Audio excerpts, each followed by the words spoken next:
And good morning, Hoosier Nation, and welcome to another disappointing edition of Hoosier Morning After.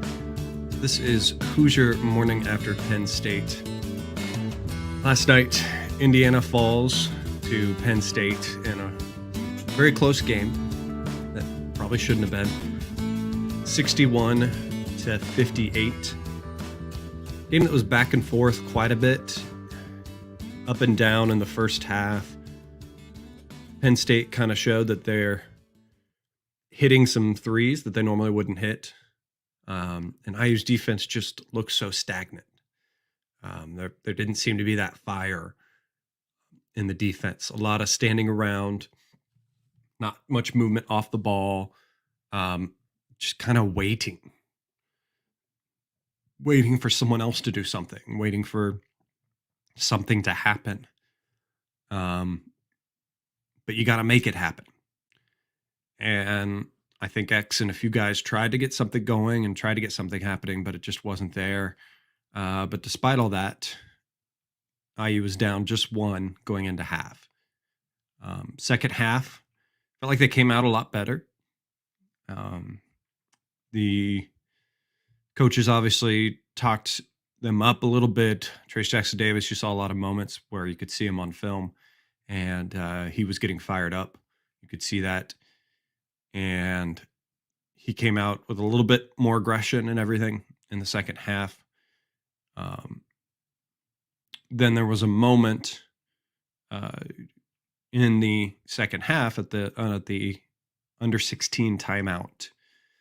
IU had a 3-point lead, 36-33. And this was really when they started to get some momentum. Something going on offense. Trace was scoring better down below. And coming out of that timeout, you wanted to see a good play for a quality basket, a quality shot for someone. And instead of that, it lends to what happened often in this game. And I'm not saying by this one person because Scoop did it and so did Rob, where our guard drives to the basket, gets up in the air, and is lost with the ball, with nowhere to go. Then he turned it over. Penn State went down and hit a three on the other end, ties up the game. And then next possession, another turnover. And then another three-pointer by Penn State. And within 5 minutes after that 16-minute timeout, Penn State was up to their biggest lead of the game. 10. IU would battle back and get back into it, get back close. And I mean, despite them making shots and the offense just not clicking, IU was still in this game. And there were still opportunities to win this game. Down the line, Trace Jackson-Davis at the end of the game had a great look for a layup, and he missed it. He was 8 for 18 from the field, scored 20 points, had a decent game, had a good game, but showed one of those kinks in his armor that he has. And granted, I know not everyone's going to be perfect, and everyone has a kryptonite. And what we saw last year was Trace's kryptonite were the more physical big guys in the Big Ten. And that's what he faced last night and that he struggled with. Some of the shots just weren't going down that normally are gimmies for him. Was it because he expected more contact and didn't get it occasionally? Or was it because he got a little more contact and pushback than he's used to?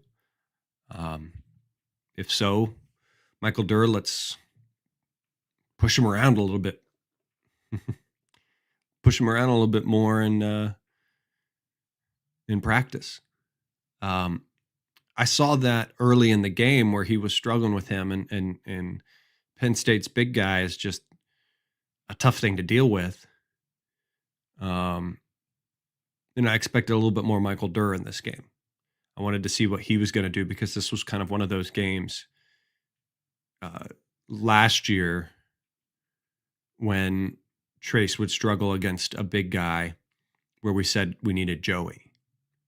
And expected a few more minutes to come from Michael Durr in this game, and he just ended up only playing 5 minutes, only spelling him for 5 minutes in that, and didn't really get a chance to do much of anything other than 2 rebounds. Didn't get a shot up. That's all he did when he was in those 5 minutes. So maybe would have liked to see a little more run with him in there. I understand you want to keep with Trace. And he did score 20 points, but only took down 5 rebounds. And a lot of that is that he's so anxious to come over and help and try to get that block. But we also need you to get that ball too. Sorry if you're hearing that extra noise. It's raining outside, and it's just happens to be on the side of the house that my office is in, so it's blowing on the window. So that's the noise you hear if you hear that. It's coming through the mic. Yeah. Other players. I was really fine with X's play in this game. I think he tried hard with what he did. Looking at his stats, they're decent stats. I mean, looking at the team stats overall, they're pretty good. It's a pretty decent stat sheet. X only had 1 turnover. He had 4 assists, 3 rebounds. Only 9 points though. 1 for 3 from 3, 3 for 9 from the field, and 50% from a free throw line. Needed to hit those few in the end, towards the end of the game, but in the box score, in the stats where you see it the worst, it's just IU shooting. Going 23 for 58 from the field, under 40%, and 23 from 3. Shooting it abysmally from 3. I mean, we average 48% on the year and 36%. So pretty far drop in shooting in this game. And then again, we were in this game. Just missed layups, missed buddies. 8 for 18 on the layups. And then allowing, I don't know if allowing the right word in this sense. Allowing Penn State to, I guess I could say allowing, because some of it was on IU, allowing Penn State to go 11 for 22, 50% from 3, where they normally average 34%. So again, take away 34% on 22 is 7.5 makes. Give them 8, sure. Round it up to 8.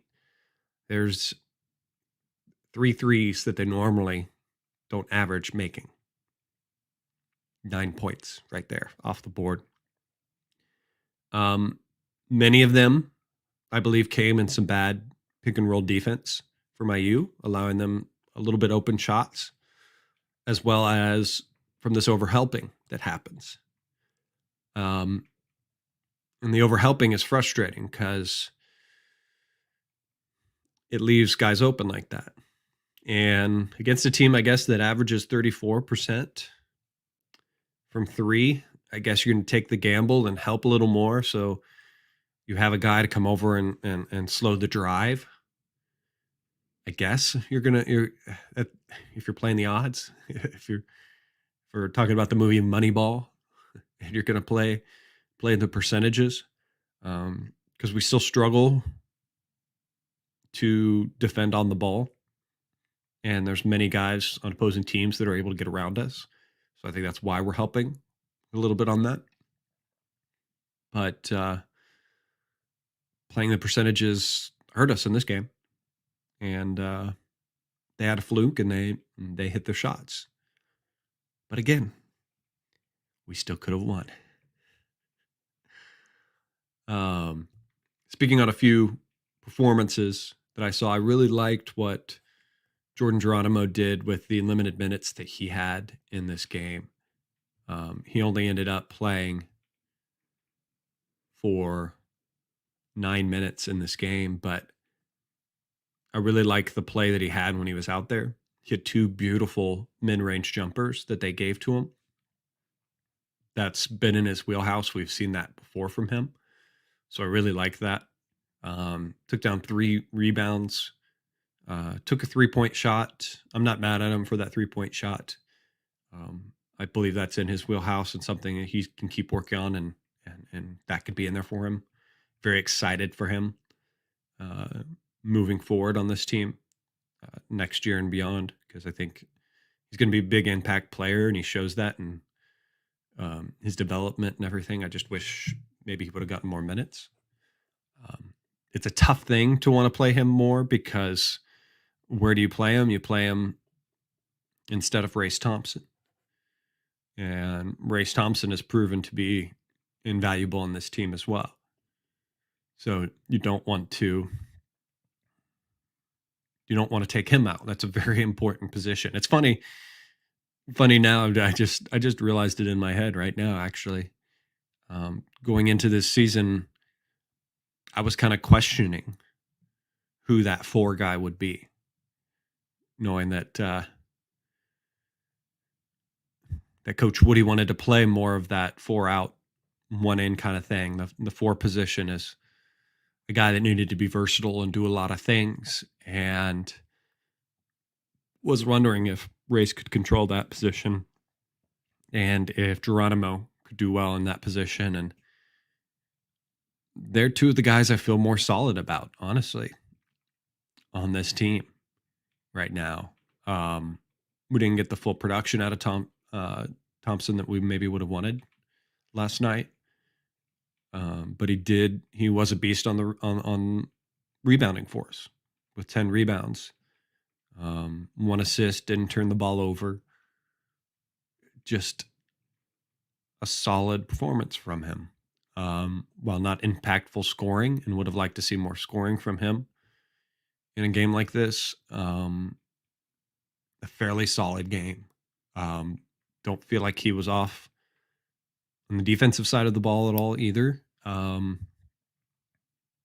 Yeah, just a solid game from him. Where things struggled for me to criticize the starting lineup is Miller Kopp and Stewart.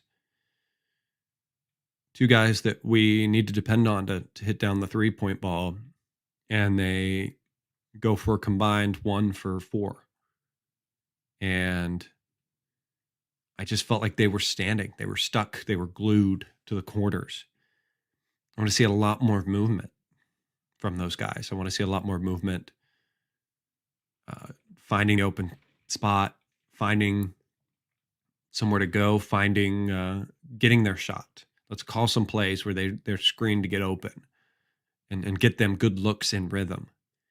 And that wasn't there in this game. And when it wasn't there with those 2, because he's gotten more play and has done a lot better, I'm amazed we didn't see more Leal. Leal and Geronimo are the ones that, playing captain hindsight in this, I want to see. I wanted to see them a lot more in this game. I think Leal's not as much of a detriment on defense like he maybe used to be, what used to be an excuse to keep him out of the game. He finished with just 5 minutes. Took 1 3-pointer that was hit, that missed barely. But I feel like he's one of our best post feeders in a game where we struggled to get Trace touches, a game where we kind of settled for too many quick shots without getting Trace a touch. I always feel like he could be a player that can be in there and do that for the team and hit the three. So I question the coaches on that go. We did see in the second half a lot of play with X and Rob in there together. Penn State's a little bit smaller of a team on the outside and around and quicker. So coach did that probably from a defensive standpoint, needing those two to ratchet up their defense and have them in there for that standpoint. And I think that was good play. I liked what Rob was able to do when he's in there with X. He felt he feels like he feels a little more relaxed when he's in there, when X is in there, and he plays well off the ball. He also plays well when he does grab the ball. Obviously, had some great drives, some great shots. Hit a nice three. It was very timely towards the end of the game for IU. Big shot, Bob there. So yeah, I like in the microcosms what Rob gave to us in this game. Tamar Bates got in there for 6 minutes, didn't make a shot, had 2 turnovers and 1 foul. And it's a bummer. I think he gets in there and thinks he has to create and tries to be a little too aggressive with it and didn't allow the game to come to him. He hasn't found that flow in games that are more challenging like this, the Big Ten games. That's going to be, I think, a struggle is for him to find the flow that he had in some of our other non-conference games against lesser competition, where he was able to kind of feel a movement and move off the ball. And it's not going to be there as much in the Big Ten for him. And I hope he can find that mojo. I hope he gets a little bit more play because we lacked that solid player that can get to the rim and do something good with it. Well, my biggest argument about this game, about getting to the rim, was that too many of our guards would get to the rim. Scoop, Johnson, and Fennessy, I think all did this, getting caught in the air and having nowhere to go with the ball. That's Trey Galloway's move. Trey does that the best on this team.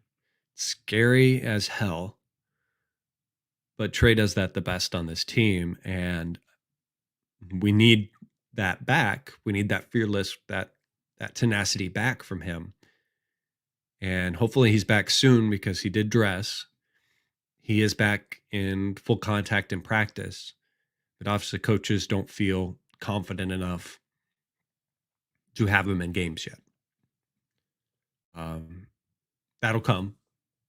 And hopefully we see him against Ohio State, because we'll need him in that game.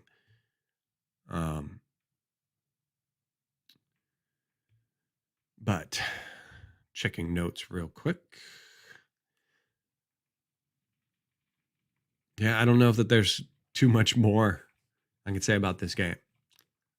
Really a game that IU should have had, IU could have had, and a frustrating one.